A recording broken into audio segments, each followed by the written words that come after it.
जय राम कृष्ण जय जय राम कृष्ण जय जय राम कृष्ण जय जय राम कृष्ण जय जय राम कृष्ण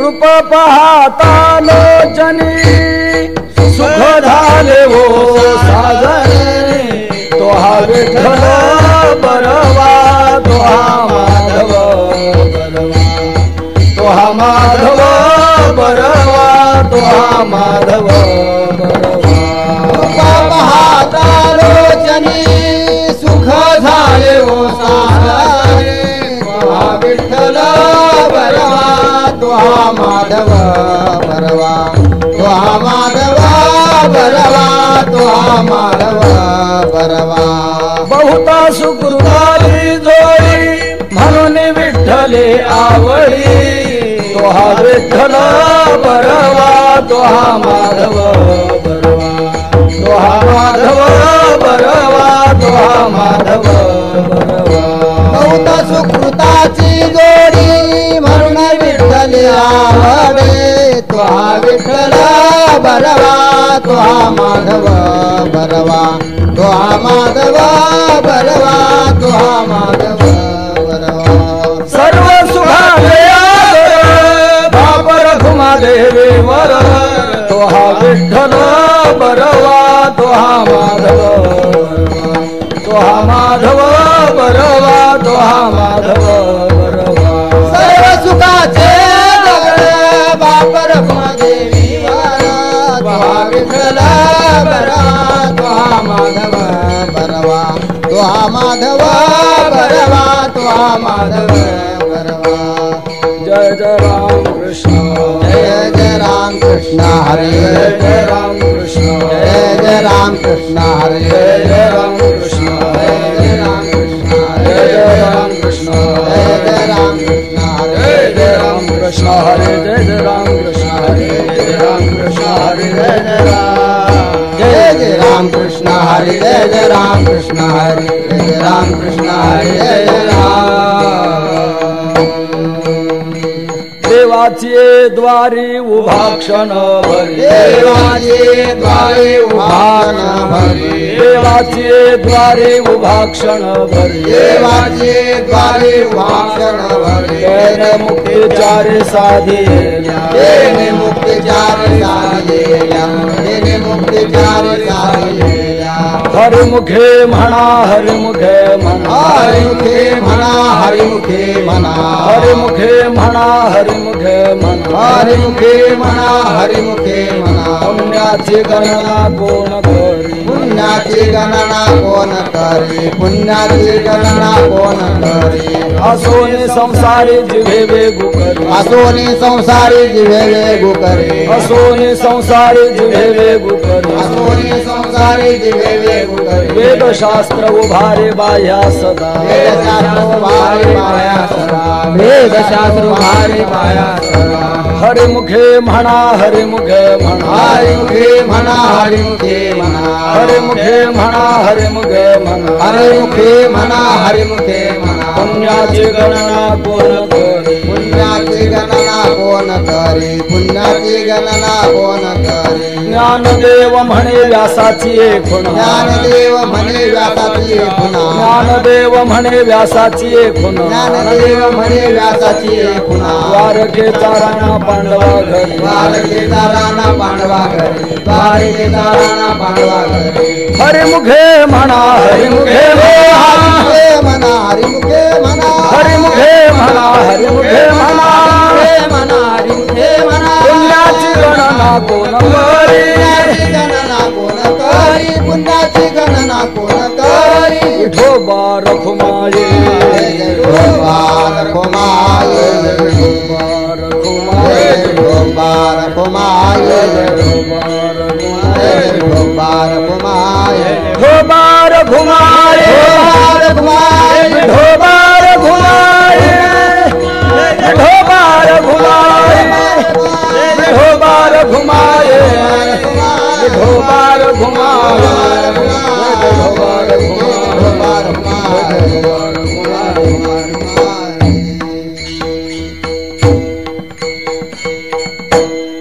देवाची द्वारी उभा क्षणभरी देवाची द्वारी उभा क्षणभरी देवाची द्वारी उभा क्षणभरी देवाची द्वारी उभा क्षणभरी देवाची द्वारी उभा क्षणभरी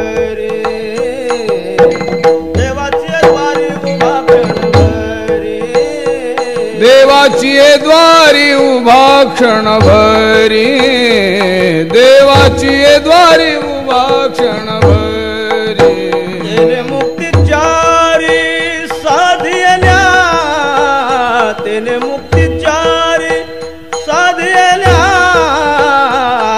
हरी मुखे मना हरी मुखे मना हरी मुखे मना हरी मुखे मना तेने मुक्तीचारी साधियल्या तेने मुक्तीचारी साधियल्या हरी मुखे मना हरी मुखे मना हरी मुखे मना हरी मुखे मना देवाची द्वारी उभा क्षणभरी देवाची द्वारी उभा क्षणभरी देवाची द्वारी उभा क्षणभरी देवाची द्वारी उभा क्षणभरी तेने मुक्तीचारी साधियल्या तेने मुक्तीचारी साधियल्या हरी मुखे मना हरी मुखे मना हरी मुखे मना हरी मुखे मना तेने मुक्तीचारी साधियल्या तेने मुक्तीचारी साधियल्या हरी मुखे मना हरी मुखे मना हरी मुखे मना हरी मुखे मना पुण्याची गणना कोण करी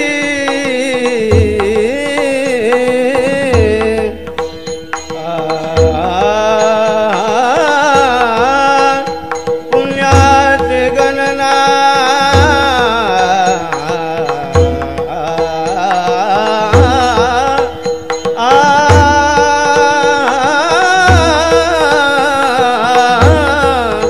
पुण्याची गणना कोण करी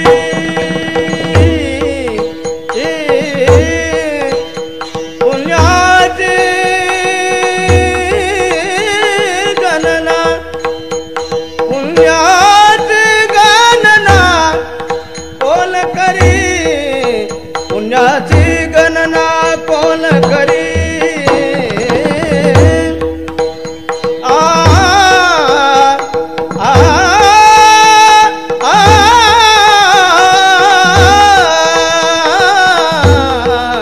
पुण्याची गणना कोण करी पुण्याची गणना पुण्याची गणना कोण करी पुण्याची गणना कोण करी हरी मुखे मना हरी मुखे मना हरी मुखे मना हरी मुखे मना पुण्याची गणना कोण करी पुण्याची गणना कोण करी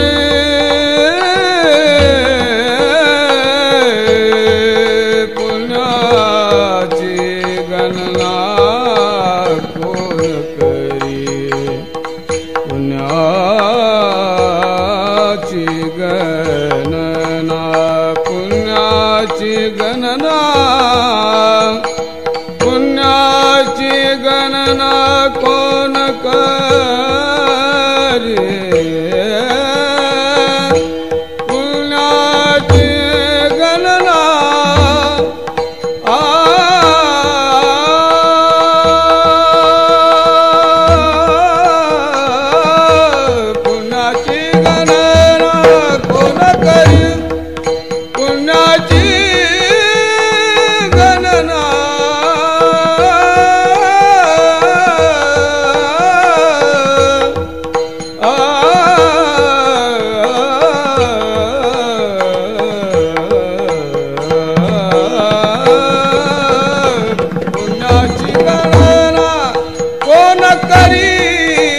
हरी मुखे म्हणा हरी मुखे म्हणा हरी मुखे म्हणा हरी मुखे म्हणा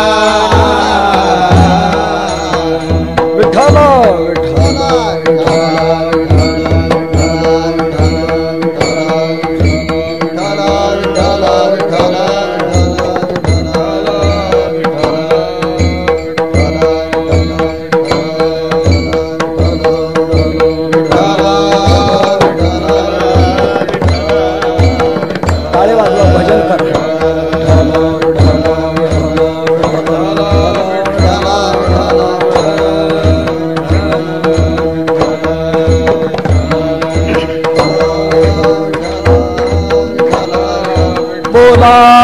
पुंडली गवरदा हरे विठ्ठल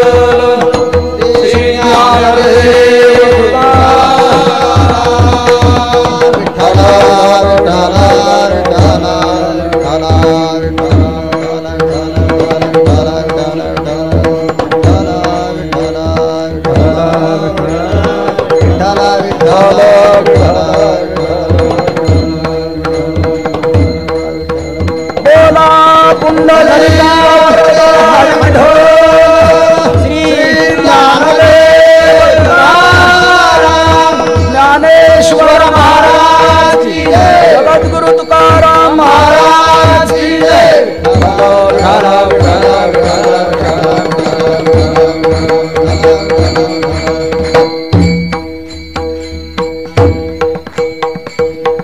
देवाचे द्वारी उभा क्षण भरी तेने मुक्तिचारे साधेल्या हरिमुखे म्हणा हरिमुखे म्हणा पुण्याची गणना कोण करी असोनी संसारी जिव्हे वेगू करी वेदशास्त्र उभारे बाह्या सदा हरिमुखे म्हणा पुण्याची गणना कोण करी ज्ञानदेव म्हणे व्यासाची आखुणा द्वारकेचा राणा पांडवा घरी हरिमुखे म्हणा पुण्याची गणना कोण करी विठ्ठल विठ्ठल विठ्ठल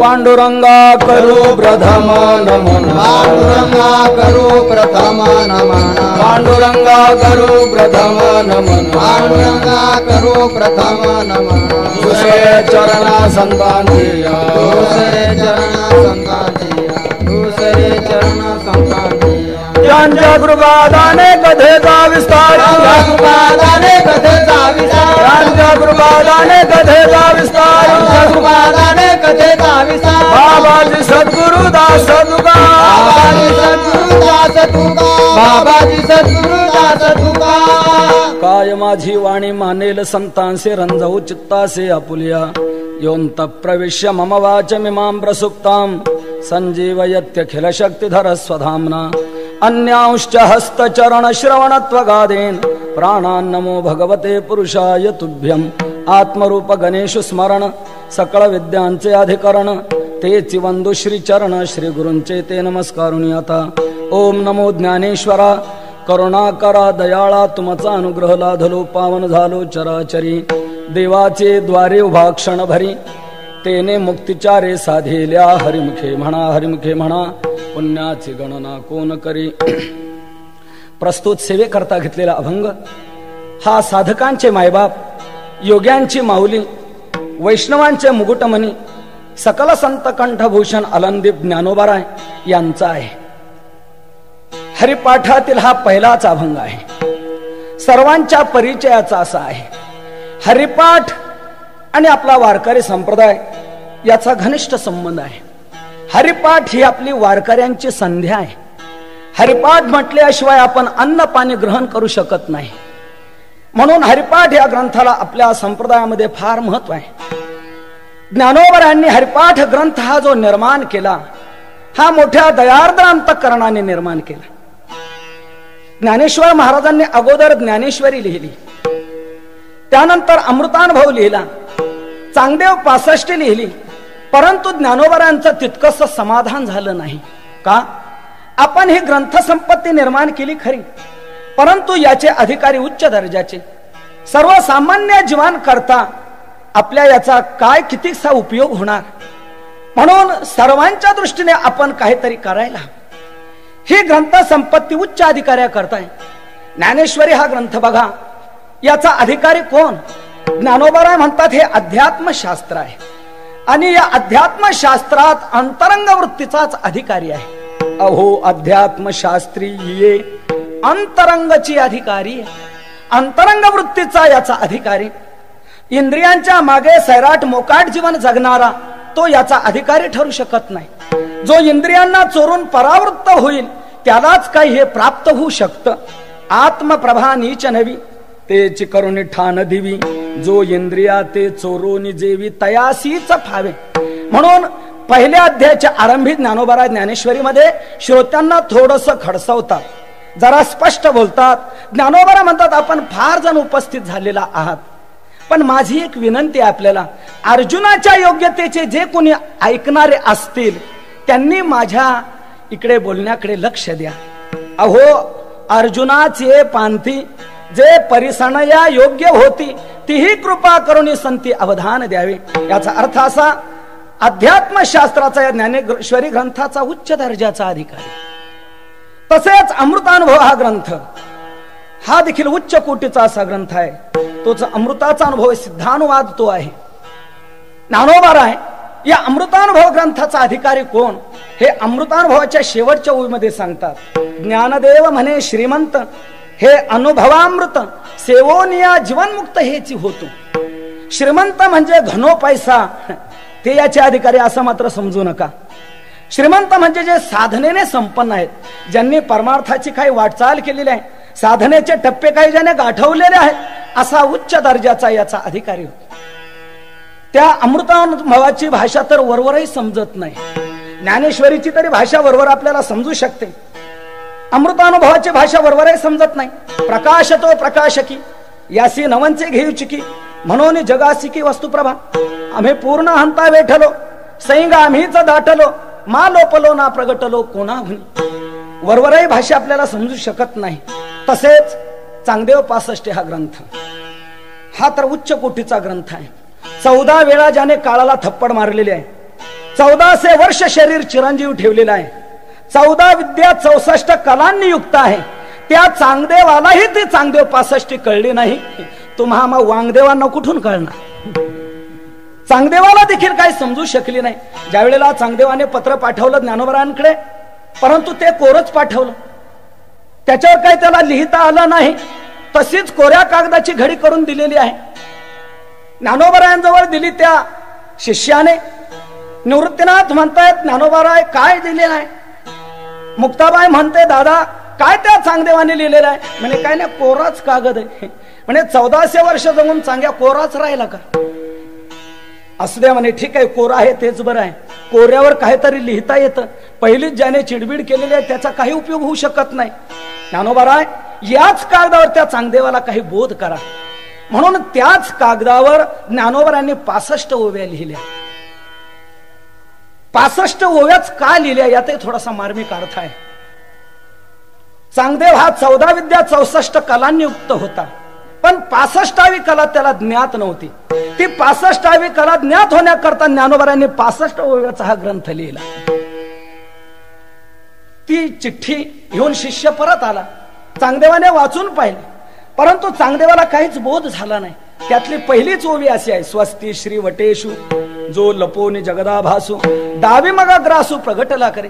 चांगदेवाने 65 ओव्या वाचल्या, परंतु काही समजू शकलं नाही. तेव्हा चांगदेवाच्या एक लक्षात आलं की ही जी आपण बालक समजतो, परंतु ही बालक नाही, उच्च हे श्रेष्ठ कोटीचे संत आहेत, उपजत ज्ञान यांच्या ठिकाणी आहे. तेव्हा आपण यांना शरण जाणं हेच उत्तम. म्हणून चांगदेव हे जाणून शरण आलेला आहे. उपजताची ज्ञानी हे वर्म जाणोनी, उपजताची ज्ञानी हे वर्म जाणोनी, उपजताची ज्ञानी हे वर्म जाणोनी, उपजताची ज्ञानी हे वर्म जाणोनी. आलेलो टांगणी सांगदे, आलेलो टांगणी सांगदेव, आलेलो टांगणी सांगदे, आलेलो टांगणी सांगदेव. जताची ज्ञानी हे वर्म जाणून आले लोटांगणी चांगदेव. चांगदेवा नाही ती चांगदेव 65 कळू शकली नाही म्हणून आपणासारख्या वांगदेवांना कुठून कळणार. म्हणून हा देखील ग्रंथ उच्च कोटीचा. आपण सर्वसामान्य जीवांकरता काय केलं ज्ञानोबरायांना हे थोडीशी खंत जाणवू लागली. आपण सर्व जीवांकरता काहीतरी प्रबोधन करायला हवं. अलीकडच्या भाषेत थोडस बोलू का. बहुजन समाजाच्या दृष्टीने आपण काय केलं. सध्या बहुजन समाजाचा विशेषत्वाने विचार केला पाहिजे म्हणून त्या दृष्टीने सर्वांकरता आपण काय केलं हे ज्ञानोबराने लक्षात घेतलं. आणि अंतस्फूर्तीत त्यांना एक मार्ग दिसला की सर्वसामान्य जीवांकरता आपण काय सांगायला पाहिजे की ज्याचा सर्वांनाही उपयोग होऊ शकेल आणि ते सामान्य जीवापर्यंतही पोहोचू शकेल असं सर्वांच्या दृष्टीने आपण काहीतरी सांगावं. हे लक्षात आले. अंतस्फूर्तीत त्यांना एक मार्ग दिसला. त्यांच्या लक्षात आलं हे कलियुग आहे आणि कलियुगात जीवाच्या उद्धाराकरता हरिनाम हे साधन आहे. हरिनामाशिवाय कलियुगात जीवाचा तरणोपाय नाही, उद्धार नाही. हरेर नाम हरेर नामैव केवलम कलौ नास्तेव नास्तेव नास्तेव गतिरन्यथा. कलियुगात हरिनामाशिवाय जीवाचा उद्धार नाही. कृतयुगात ध्यान करणं उद्धाराचं साधन, त्रेतायुगात यज्ञ, द्वापार युगात परिचर्या पूजा आणि कलियुगात हरिनाम. कृतेय ध्यायतो विष्णू त्रेतायाम यजतो मखै द्वापारे परिचर्यायाम कलौतधरी कीर्तनात. म्हणून कलियुगात हरिनाम हे उद्धाराचं साधन आहे. तेव्हा या हरिनामाचंच प्रबोधन आपण समाजाला करावं. हे ज्ञानोबरांच्या लक्षात आल्यावर ज्ञानोबरांनी विचार केला हे हरिनाम श्रेष्ठ कसं आहे, या हरीचं काय महत्व आहे, हरिनाम घेतला असताना लाभ काय, हरिनाम जर नाही घेतलं तर हानी काय, इत्यादी सर्व गोष्टीचा सांगोपांग विचार सर्व जीवांना समजावा म्हणून ज्ञानोबरांनी हरिपाठ ग्रंथाची रचना केली. हरिपाठ शब्दात मध्यम पदलोपी समास आहे. हरे हे नामना पाठ हरिपाठ. पाठ शब्दात पठा धातू आहे. पठ शब्द धातूचा अर्थ उच्चार करणे असा आहे. म्हणून हरीच्या नामाचा उच्चार करणे हाच ज्या ग्रंथाचा विषय आहे त्याला म्हणतात हरिपाठ. म्हणून ज्ञानोबरांनी हरिपाठ या ग्रंथाची रचना केली. तेव्हा ज्ञानोबरा विचार करू लागले आपण सुरुवात कशी करावी. सर्व जीव प्रवृत्त व्हायला पाहिजे. म्हणून ज्ञानोबरांच्या लक्षात एक आलं जीव प्रवृत्त केव्हा होतात, जीवाला आवश्यकता वाटावी आणि त्यात त्याला सुलभता वाटावी म्हणजे ते प्रवृत्त होत असतात. तेव्हा आवश्यक काय आहे सर्व जीवांना, सर्व जीवांना आवश्यक आहे सुख आणि दुःख नको आहे. व्यापारी असो, शेतकरी असो, नोकरीवाला असो, शिक्षित असो, अशिक्षित असो, सर्वांना हीच इच्छा आहे आपल्या जीवनात दुःख नसावं आणि सुख मिळावं. तेव्हा ही सर्व जीवांना आवश्यकता वाटते परंतु ते प्राप्त होत नाही. आता प्राप्त कशाला होईल याचा सुलभ मार्ग आपण यांना सांगितला पाहिजे. यांना आवश्यकता आहे आणि सुलभता जर आपण यांच्या लक्षात आणून दिली तर हे जीव प्रवृत्त होते. म्हणून दुःख नको आहे ते कायमचं नको आहे, आनंद हवा आहे तो कायमचा हवा आहे. म्हणजे शास्त्रीय दृष्ट्या यांना मुक्तीची इच्छा आहे. मुक्ती शब्दाने जरी अपेक्षित नसली तरी अर्थदृष्ट्या मुक्ती सर्वांना हवी आहे. म्हणून या मुक्तीचा मार्ग आपण सर्व जीवांना सांगावा हे ज्ञानोबरांच्या लक्षात आलं.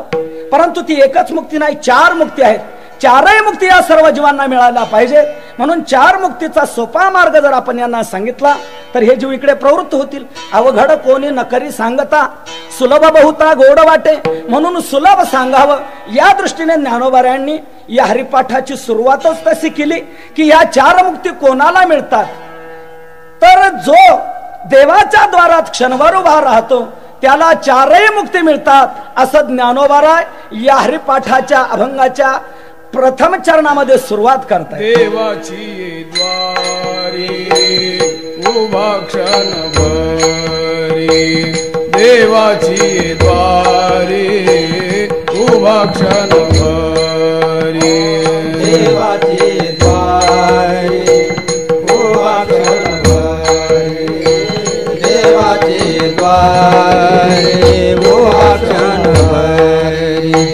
तेने मुक्तीच्या साधियल्या, तिने मुक्तीचारी साधियल्या.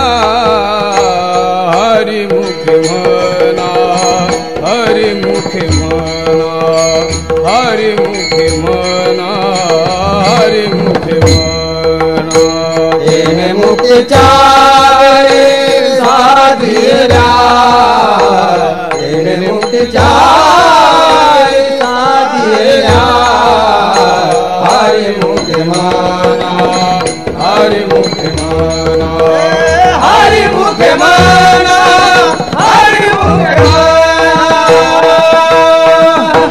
चार मुक्तीच्या प्राप्तीचा सुलभ असा मार्ग ज्ञानोबाराय या अभंगाच्या प्रथम चरणात सांगतात. देवाचे द्वारी उभा क्षण भरी तेने मुक्तीचारी साधिल्या. त्याने चारही मुक्ती साध्य करून घेतल्या. त्याने म्हणजे कोणी हे पूर्वार्धात सांगतात की देवाचे द्वारी उभा क्षण भरी तेने, जो देवाच्या द्वारात क्षणभर उभा राहतो त्याने चारही मुक्ती प्राप्त करून घेतल्या. मुक्ती एकूण चार आहेत. सलोकता, समीपता, सरूपता आणि सायुज्यता अशी ती चार मुक्तींची नाव आहेत. ह्या कशाला म्हणतात आपल्याला सोप्या भाषेत सांगतो. देव ज्या लोकात आहे त्या लोकात आपण जाणं ही सलोकता मुक्ती. देवाजवळ आपण जाणं ही समीपता मुक्ती. देवाचं रूप आपल्याला प्राप्त होणं ही सरूपता मुक्ती आणि आपण देवच होणं ही सायुज्य मुक्ती. अशा या चार मुक्ती आहेत. ज्ञानोबा म्हणतात या चार मुक्ती त्याने प्राप्त करून घेतल्या. या सर्व जीवांना या मुक्तीची अपेक्षा आहे. कारण दुःख नको आहे आणि सुख हवं आहे आणि मुक्तीचं हेच स्वरूप आहे. आत्यंतिक दुःखाची निवृत्ती आणि परमानंदाची प्राप्ती यालाच म्हणतात मुक्ती. म्हणून या मुक्तीची सर्व जीवांना अपेक्षा आहे. तर ही मुक्ती कशाने मिळेल तो मार्ग ज्ञानोबरांनी यातून दाखवलेला आहे. तो सोपा असा मार्ग आहे. या चारही मुक्ती त्याला प्राप्त होऊ शकतात की जो देवाच्या द्वारात क्षणभर उभा राहतो त्याला. देवाचे द्वारी उभा क्षणभरी तेने मुक्तीचारी साधिल्या. आता एक महत्वाचा भाग इथे असा आहे की ज्ञानोबरांनी मुक्तीच्या प्राप्तीचा मार्ग दाखवलेला आहे. परंतु शास्त्रामध्ये जीव तर मूळचा मुक्त आहे असं सांगितलेलं आहे. मग जीव मूळचा मुक्त असताना मुक्तीचा मार्ग सांगण्याची गरज काय. तुका म्हणे कैचिकी व कोठे जीव निराळा. जीवो ब्रह्मैव ना परहा. जीव मूळचा ब्रह्मरूपच आहे. मग त्याला मुक्तीचा मार्ग सांगण्याची गरज काय. तर याचा अर्थ असा आहे जीव मूळचा मुक्त खरा, परंतु बळच हा बद्ध झाला. याने नको त्याचा माझं माझं म्हणून असा छंद घेतला आणि त्या छंदामुळे त्याला बद्ध व्हायची पाळी आलेली आहे.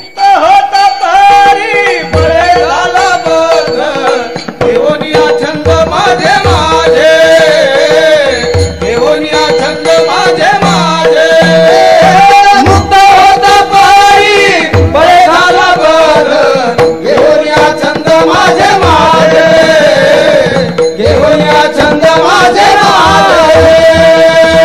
हा मुक्त होता परंतु बळच बद्ध झाला. याने नको त्याचा माझं माझं म्हणून असा छंद घेतला आणि त्याचा परिणाम याला बद्ध व्हायची पाळी आली.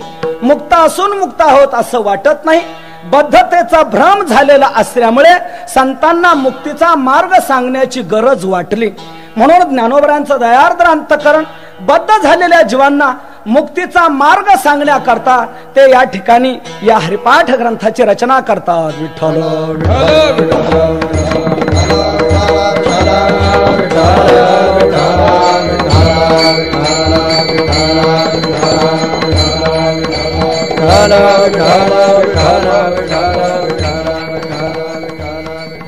बोला पुंडलिक वरदा हरिभो विज्ञानदेव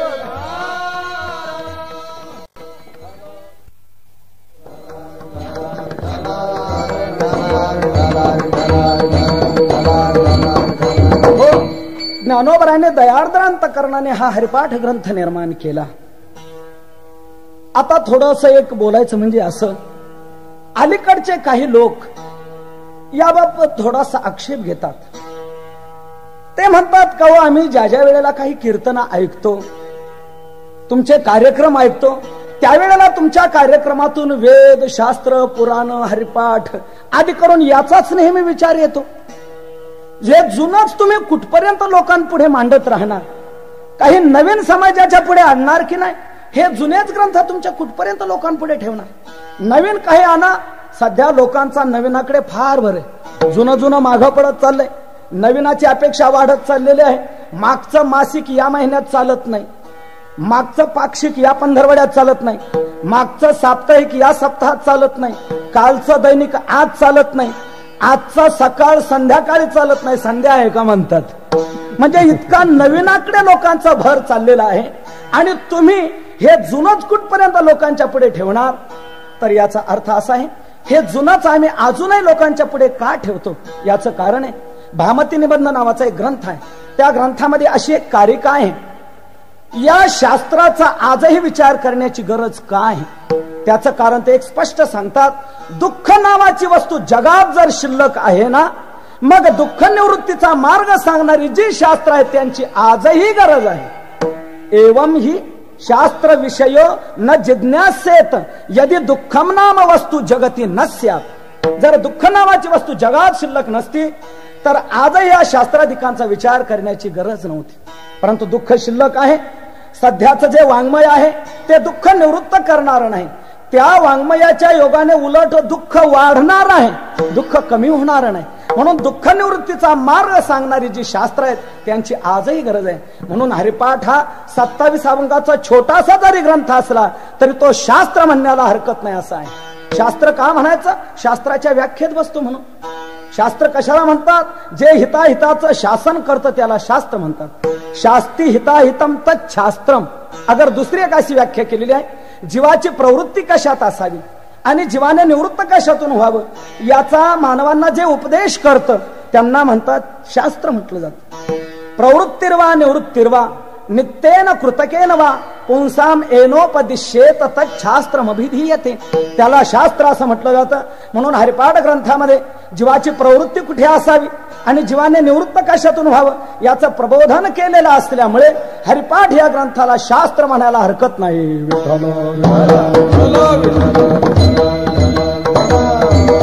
हो, तेव्हा दयार्द्रांतकरणाने ज्ञानोबारायाने हरिपाठ हा ग्रंथ निर्माण केला आणि चारही मुक्तीचा सुलभ असा मार्ग सांगितला की जो देवाच्या द्वारात क्षणभर उभा राहतो त्याने चारही मुक्ती प्राप्त करून घेतल्या. देवाचे द्वारी उभा क्षणभरी तेने मुक्तीचारी साधिल्या. आता यावर असा एक थोडासा महत्वाचा विचार येतो. ज्ञानोबा म्हणतात जो देवाच्या द्वारात क्षणभर उभा राहतो त्यांनी चारही मुक्ती मिळवल्या. परंतु देवळात उभी राहणारी माणसं तर फार दिसून येत आहेत आणि क्षणभरच काय दिवसभरही उभी राहतात, 8-8 दिवसही असतात. काही माणसं तर देवाजवळच, देवाचा हात जिथे असतो तिथे त्यांचं डोकं लागलेलं असतं. इतके देवाच्या जवळ असतात परंतु त्यांना मुक्तीचा अनुभव आलेला असं काही दिसून येत नाही. मुक्तीचा मधून मधून अनुभव येतो पण मुक्तीचा अनुभव आलेला काय दिसून येत नाही. मग जो देवाच्या द्वारात क्षणभर उभा राहतो त्याला 4 मुक्ती मिळतात असं कसं तुम्ही म्हणता? बरं, मोक्ष ही गोष्ट सामान्य नाही. मोक्ष दुराराध्य खीर होय. मोक्ष प्राप्त होणं फार अवघड आहे आणि त्याच्या प्राप्तीचा सोपा मार्ग तुम्ही म्हणता देवाच्या द्वारात जो क्षणभर उभा राहतो त्याला 4 मुक्ती मिळतात. कसं काय हे पटत नाही. तर याचं उत्तर असं आहे, ज्ञानोबरायांचा पाठ काय इकडे आपण लक्ष द्या. देवाचे द्वारी उभा क्षणभरी असं ज्ञानोबराय म्हणतात. देवळाचे द्वारी उभा क्षणभरी असा पाठ नाही. याचा स्पष्ट अर्थ असा की देवाचं द्वार वेगळं आणि देवळाचं द्वार वेगळं. आपण राहतो ते देवळाच्या द्वारात राहतो, देवाच्या द्वारात राहत नाही. थोडस स्पष्ट बोलू का, जरा राग मानू नका. देवळाच्या तरी द्वारात असतो का? स्थूल देहाने देवळात असतो, मंदिरात असतो, परंतु मंदिरात कशा पद्धतीने असतो? देवाकडे पाठ करून गावाकडे तोंड. आणि कोण कोण देवळात आले हे पाहत तिथे राहतो आणि नको त्याचं चिंतन करत राहतो. एक लक्षात घ्या महत्वाचं, मुक्ती ही ज्याला मिळते तो तिथे असायला पाहिजे. मुक्ती ही बद्ध जीवाला मिळते. तो बद्ध जीव जो आहे तो तिथे मंदिरात असायला पाहिजे. स्थूल शरीर तिथे मंदिरात असणं याला महत्व नाही. ज्याला मुक्ती प्राप्त होतो तो जीव जर विषयाच्या द्वारात बाहेर भटकत असेल तर विषयाच्या द्वारात भटकणाऱ्या जीवाला देवळात किती असून मुक्ती कशी मिळेल?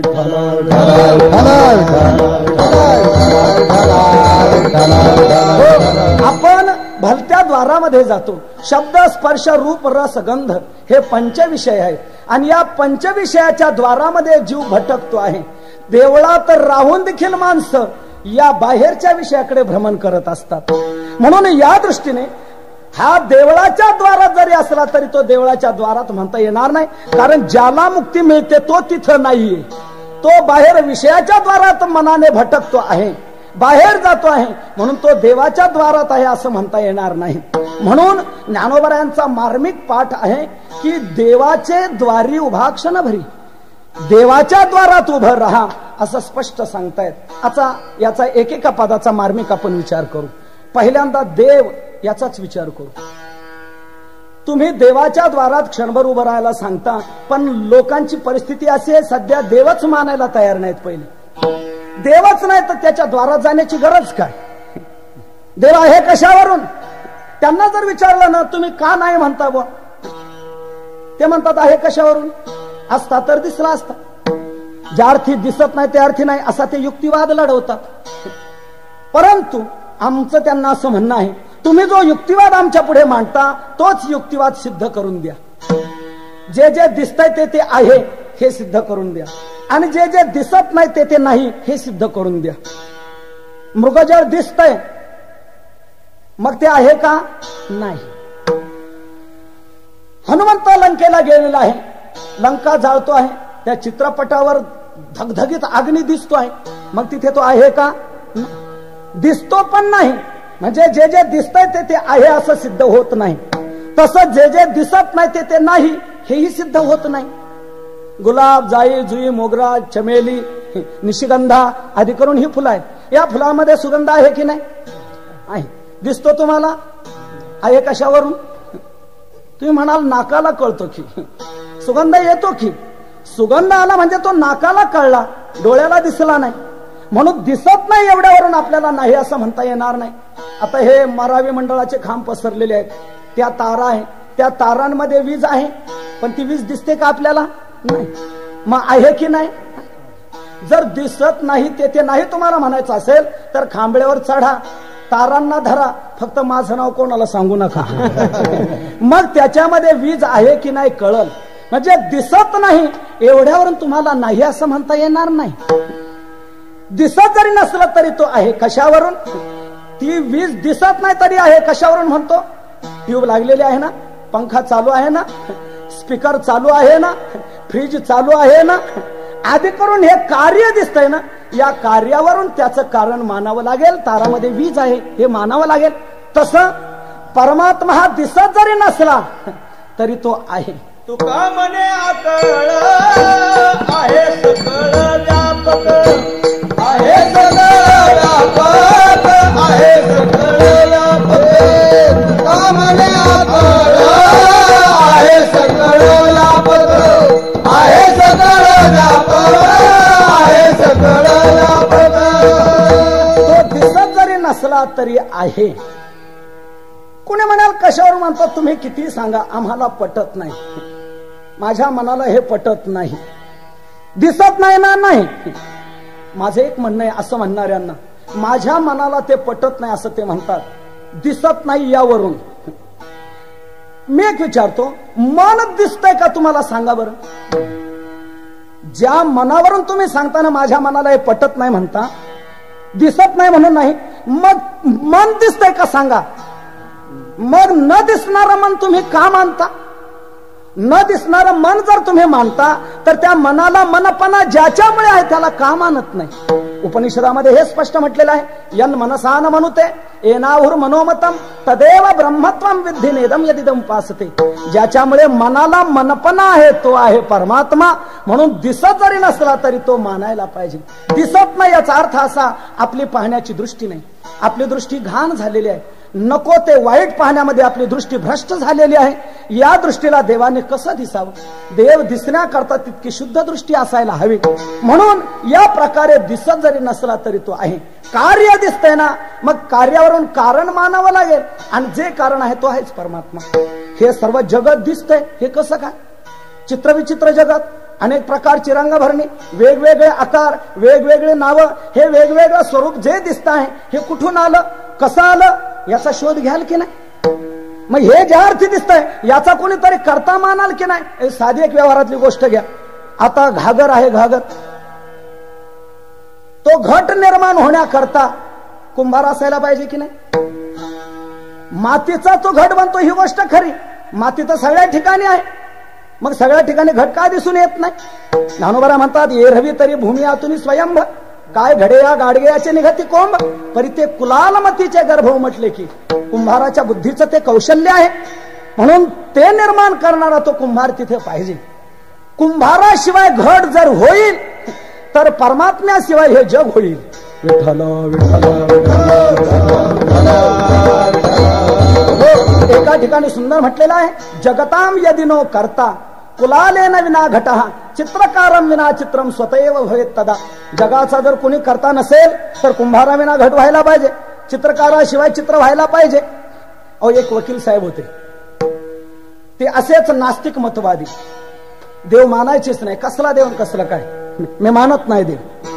परंतु त्याची पत्नी आणि मुलं ही पारमार्थिक घराण्यातली होती.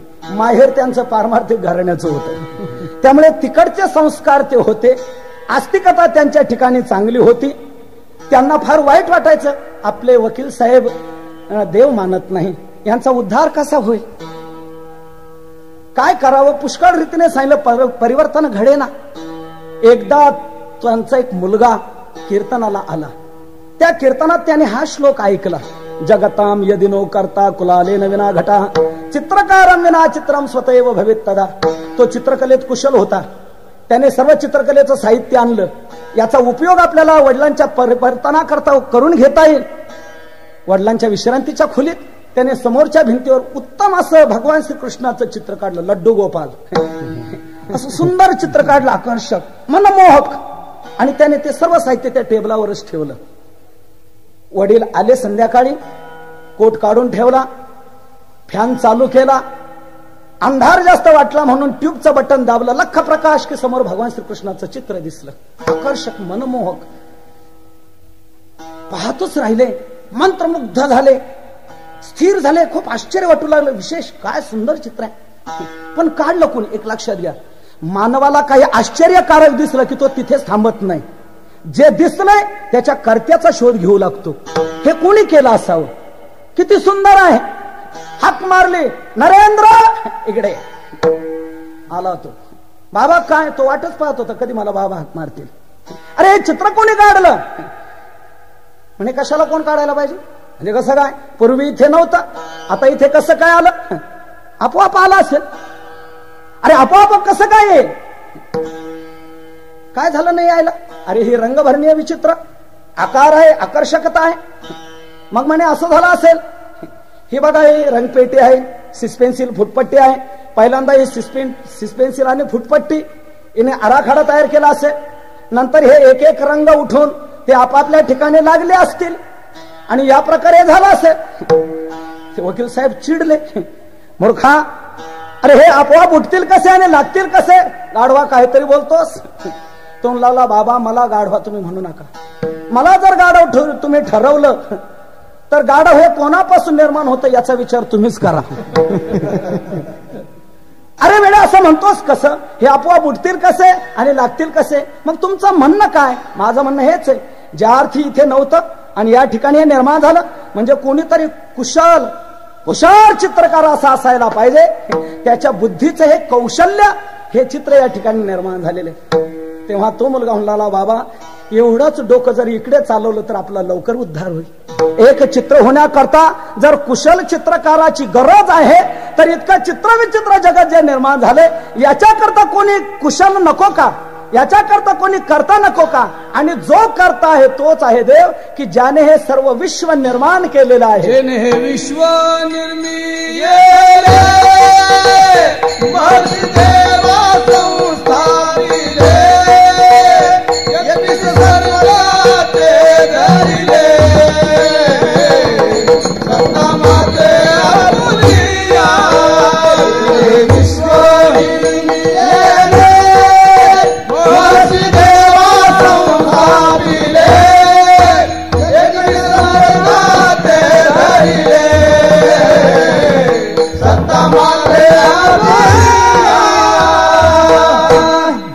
विश्व निर्मिले महर्षी देवा संस्थापिले 21 स्वर्गाते धरिले सत्ता मात्रे आपली या सर्व सिद्धीचा दातार तो परमात्मा आहेच. दिसत जरी नसला तरी तो आहे हे मानायला पाहिजे. एक सांगू महत्वाचं, ज्ञानोबारांनी एक मार्मिक ओवी घातलेली आहे. देव नाही म्हणणं म्हणजे मी नाही म्हणण्यासारखं आहे. मी नाही असं आपल्याला कधी वाटतं का? तर नाही, मी आहे असंच वाटतं. तर मी आहे असं जे स्फुरण आपल्या ठिकाणी होत आहे हे कसलं आहे? हे त्याच आहे. ए रवी सर्वांच्या हृदय देशी मी अमुका आहे ऐसी, जे बुद्धी स्फुरे अहर्निशी ते वस्तू गा मी. म्हणून देव हा आहेच हे निश्चित मानायला पाहिजे. ज्ञानोबा म्हणतात त्या देवाच्या द्वारामध्ये तुम्ही क्षणभर उभं राहा.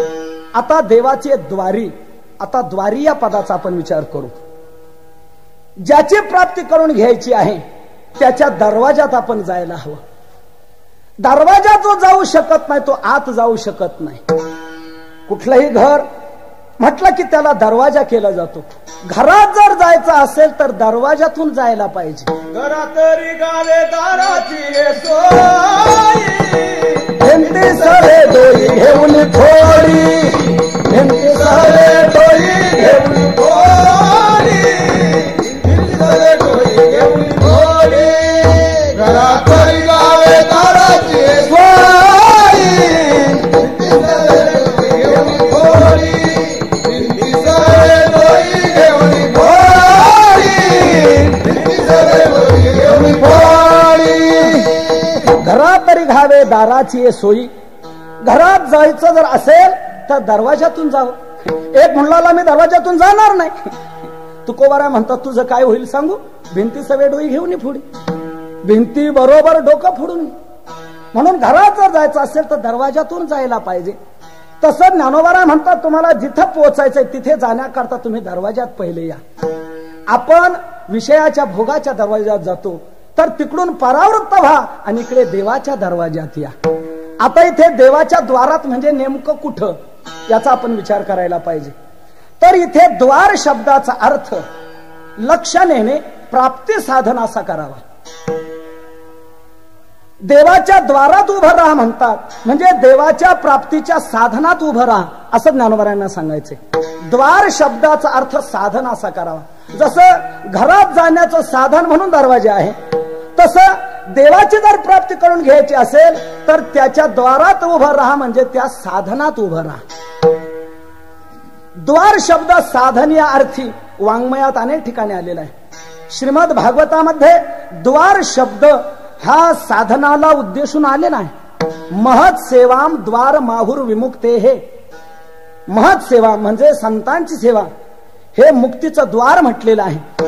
ज्ञानोबराने ज्ञानेश्वरीत 4थ्या अध्यायामध्ये स्पष्ट म्हटलेलं आहे की जे ज्ञानाचा कुरुठा तेथ सेवा हा दारवंठा, तो स्वाधीन करे सुबटा ओळखून. सेवा हा दारवंठा, सेवा हा दरवाजा आहे म्हणजे साधनाला दरवाजा असं म्हटलेलं आहे. तेव्हा ज्ञानोबा देवाच्या द्वारात उभं राहा म्हणतात. याचा अर्थ असा की देवाच्या प्राप्तीच्या साधनात उभं राहा असं म्हणतायत. आता द्वार शब्दाचा आपण विचार केला, आता उभा याचा विचार करू. ज्ञानोबा म्हणतात उभे राहा. उभं राहायचं म्हणजे बसायचंच नाही कधी का असं नाही. उभा राहा याचा अर्थ असा की तत्पर राहा. उभा शब्द हा तत्परतेचा वाचक आहे. उभा असतो तो तत्पर असतो, बसलेला तत्पर नसतो, झोपलेला नसतोच आणि झोपेचं सोंग घेतलेला तर अजिबात नसतो. उभा हा तत्पर असतो. रामभाऊ काय उभा जो आहे तो कुठल्या कामाला तत्पर आहे. आपण ज्याची उपासना करतो आपलं जे आराध्य दैवत पांडुरंग परमात्मा हा उभा आहे. कशा करतो उभा आहे? भक्ताची वाट पहामध्ये वाट पहा हे उभा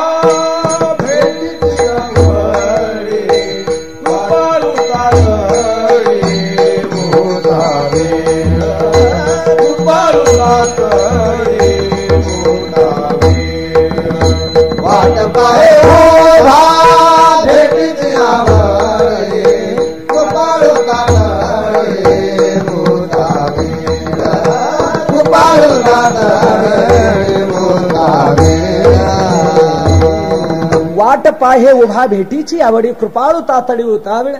आपण सुरुवातीला अभंग म्हणत असतो की सुंदर ते ध्यान उभे विटेव. तो उभा आहे म्हणजे तत्पर आहे भक्ताच्या उद्धारा करता तत्पर साठी उभा, भाविकासाठी उभा, भाविकासाठी उभा, भाविकासाठी. विठो कैवल्याचा गाभा, विठो कैवल्याचा गाभा उभा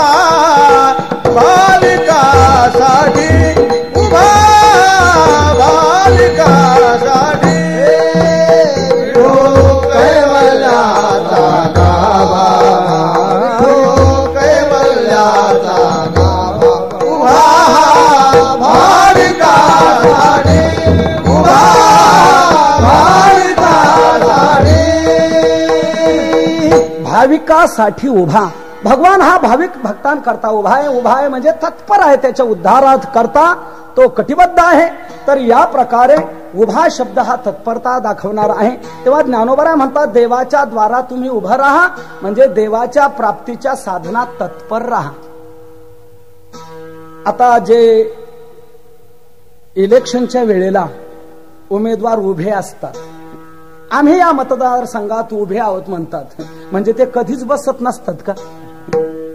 उभे आहोत म्हणतात याचा अर्थ असा, आतापर्यंत मी एक सामान्य नागरिक होतो, आता मी इथे उभा आहे म्हणजे आपल्या भागाचा सर्वांगीण विकास करण्याकरता मी एक तयारी केलेली आहे, जिद्द धरलेली आहे. आपल्या भागात कॉलेज नाही, प्राथमिक आरोग्य केंद्र नाही, रस्ते योग्य नाहीत, ते योग्य प्रकारे होण्याकरता मी या ठिकाणी उभा राहिलेलो आहे. तेव्हा आपलं बहुमोल मत देऊन मला आपली सेवा करण्याची संधी द्या. म्हणजे मी उभा आहे म्हणतो याचा अर्थ इतकं कार्य करण्याकरता तो तत्पर झालेला आहे. उभा शब्द हा तत्परता दाखवणार आहे. तेव्हा ज्ञानोबा म्हणतात देवाच्या प्राप्तीच्या स्थानात उभे राहा, म्हणजे तुम्ही तत्पर राहा.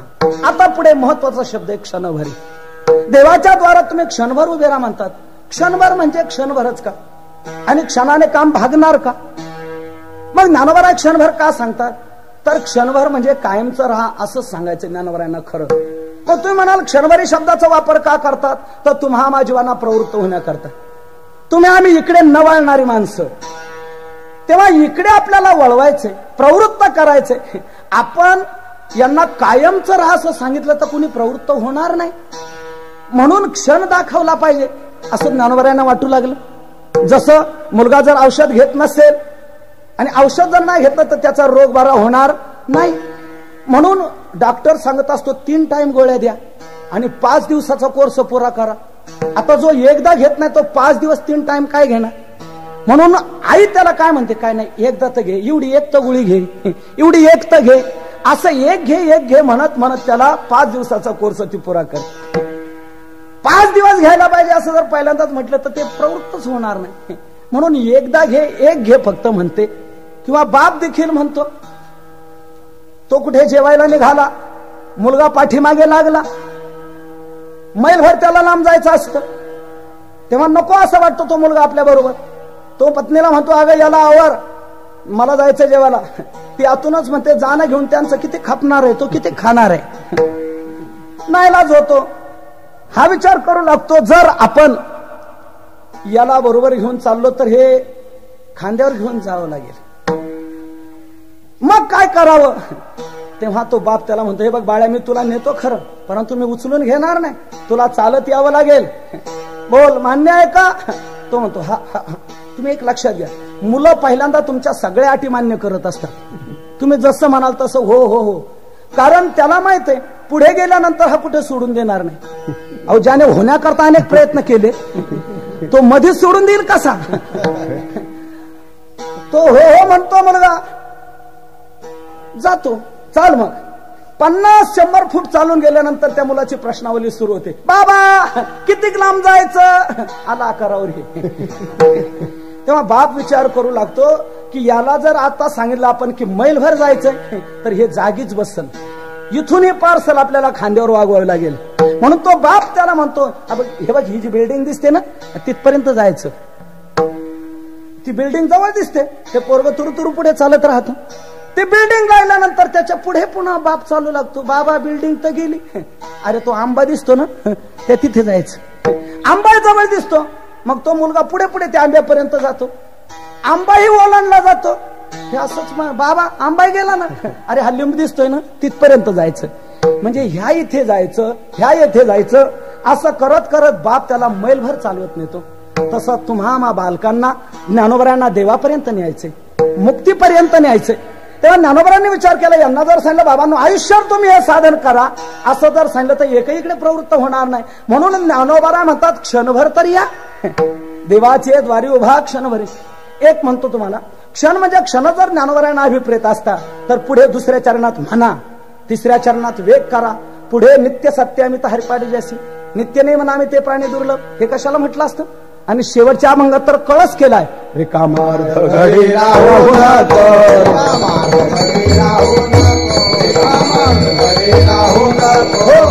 पहिल्या अभंगात क्षणभरी म्हणतात आणि शेवटच्या अभंगात रिकामा अर्धा घडी राहू नको म्हणतात. म्हणजे दोन्हीमध्ये किती अंतर आहे. याचा अर्थ असा की खरं तेच आहे. मग सुरुवातीला क्षणभर का सांगितलं? प्रवृत्त होण्याकरता, म्हणून क्षणभरी म्हटलेलं आहे. ज्ञानोबारायांनी हा जो भाव इथे व्यक्त केलाय असाच ज्ञानेश्वरीत एका ठिकाणी व्यक्त केलेला आहे. ज्ञानेश्वरी देखील भगवान अर्जुनाला हेच सांगतात. तरी गा ऐसे करी यया ठा पहारा माझारी मोठके निमिषभरी दे तुझाय. मग जे जे का निमिष देखील आपले सुख ते तुले अरोचक विषय घेईल. म्हणजे क्षण जो सांगितलेला आहे तो प्रवृत्त होण्याकरता सांगितलेला आहे. आता दुसरा एक महत्वाचा भाग सांगतो की क्षण म्हणजे क्षणच तुम्ही म्हणाल पटवून द्या, तर क्षण म्हणजे क्षणच तुम्हाला पटवून देतो. क्षणभर म्हणजे क्षणभरच. मी एक तुम्हाला मुंबईवाल्यांना विचारतो, तुम्ही छातीला हात लावून असं कोणी सांगू शकता का की जोपर्यंत चंद्र सूर्य आहे तोपर्यंत पठ्ठ्या मुंबई सोडणारच नाही? असं कोणी सांगू शकत नाही. बरं जाऊ द्या, चंद्र सूर्य सोडून द्या. 100 वर्ष मी जगेल अशी कोणाला खात्री नाही.